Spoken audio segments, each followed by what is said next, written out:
এই যে এসএসসি নিয়ে সুপ্রিম কোর্টের রায়, এই রায়ে আমরা সুপ্রিম কোর্টকে সম্মান করি, সুপ্রিম কোর্টকে মর্যাদা জানাই, আমরা সুপ্রিম কোর্টকে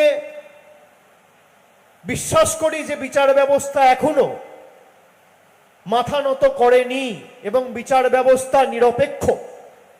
কিন্তু কোনো রায় যদি আমার পছন্দ না হয়, সেই জাজমেন্টকে ক্রিটিসাইজ করার রাইট কিন্তু ভারতবর্ষের সংবিধান প্রত্যেকটা ভারতবর্ষের নাগরিককে দিয়েছে।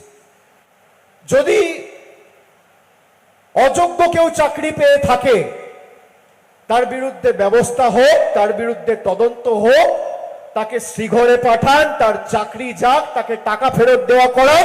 কিন্তু কিছু অযোগ্য লোকের জন্য আপনি প্রায় 16-17 হাজার যোগ্যদের চাকরি কেড়ে নিতে পারেন না।